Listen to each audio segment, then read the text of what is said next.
Hello, this is Otis Collier, and welcome to OtisTeaches.com. In this video, you're going to learn how to update your domain name server. In a previous video, we talked about domain names. Domain names such as www.otiscollier.com or www.otisteaches.com is what is known as a domain name. Now, computers use names called IP addresses to refer to one another. For example, there's a website called howstuffworks.com, and it has the IP address of 216.183.103.150. Now, imagine if you had to give that number out instead of your www.howstuffworks.com.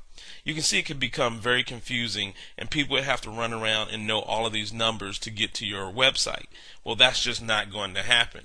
And so what domain name servers do is they translate a human readable domain or domain name into a machine readable IP address. So basically they take that www.otiscollier.com and then they translate it into the IP address number. So your next question should be, well, why do I need to update my domain name server? Well, if you purchase your domain name and your hosting at the same place, chances are you don't have to do that. But in this example, we actually got a free domain from register.com, and then we had hosting elsewhere. So we actually have two different places where our domain lives and where our hosting lives. And basically, if your hosting is residing somewhere separate from your domain name, you have to tell the domain name server where to go to find your files. It's similar to when you move and contact the post office to give them your new forwarding address so that you receive your mail. So the first thing that we're going to do is we're going to go back to register.com and we're going to log into our account. Now this works for all of your different registrations, your domain registration or registers. If you go to GoDaddy.com and purchase your domain names there, this strategy works there as well. So we're here at register.com, and what we want to do is scroll over to the right hand side and we're going to click this login button. Once we have logged in, we will see our domain name or all of the domain names that we have purchased, and we will select the domain name that we want to change the DNS for. So we'll see OtisTeaches.com here. I'm going to click on that, and we are returned with this page. And if you scroll down on this page, you will find our domain name system servers. So you'll see it says this is the existing DNS server and this is the new DNS server. Now, I am actually currently on the DNS server that I want to be on, but when I first initially got my domain name from register.com, it was not this DNS server, and I actually had to change it to this. So let me show you where to go to get your DNS server. We're going to go back to our free hosting account. We'll log in, and then I'll show you where to get that from. Okay. When you are at your hosting account and you log into your hosting account, you're going to come here to manage your accounts. That'll be the first screen that you'll see when you log into your system.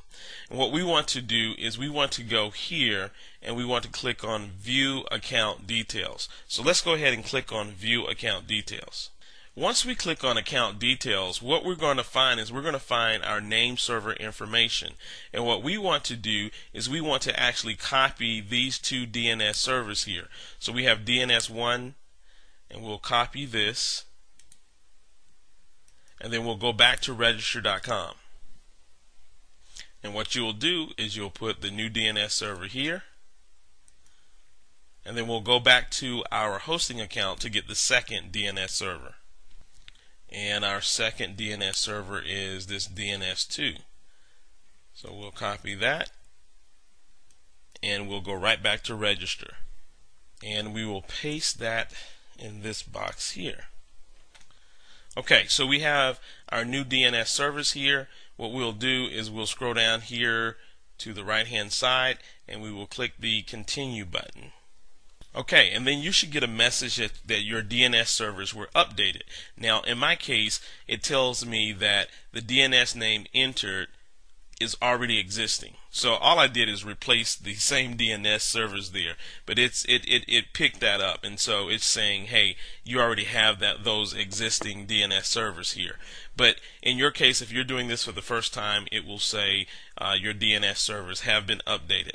Now, one thing that I need to make you aware of is that it may take 24 hours before you can type in your domain name and actually go there. So it doesn't happen immediately. Sometimes it takes about 24 to 48 hours for this to actually transfer over to your new hosting service. So give it 24 to 48 hours to do that. Now, some of you may say, well, okay, Otis, this is great, but I'm not on register.com. I'm on GoDaddy. How would I do that for GoDaddy? Well, if you go back to your hosting account, which we're here at our hosting account, I'm going to scroll over and then scroll down. We'll scroll over, and then I'm going to scroll down here. At the very bottom of the page, you will find a couple of things here. For example, you will see frequently asked questions. Now, you have a couple of things here. You have your client login, and this is where you would log into your account when you come to your hosting account. But what we want to take a look at right now is the frequently asked questions. So I'm going to click on FAQ. Now, on FAQ, there's two things that I want to bring to your attention. The first thing that I want to bring to your attention is the question, how long does it take before my domain name is working? So I'll click on that, and it tells you that if you have ordered a new domain name through another company, it will take 12 to 48 hours after you have made the DNS change with your registrar before the domain will start pointing to our server. So as I told you, 24 to 48 hours is the expected time frame for that to happen. Let's go back and look at another question here. The second question that we want to take a look at, we'll scroll down a little bit further. How do I point my existing domain to your name servers? So we'll click on this. And what they provide you with is they provide you with instructions depending on what company you're with. So if you're with GoDaddy, you have these instructions for GoDaddy. You'll see that they do 2cows, they do register.com, bulk register, a couple of different domain names they actually do for you. So as you scroll through, you actually get instructions on how to do it for each particular domain name. So don't forget to use those frequently asked questions at the bottom of your hosting account to learn how to do specific techniques. Okay, this is Otis Collier, and I hope you have enjoyed this video tutorial. You can find more video tutorials like this one at www.otisteaches.com.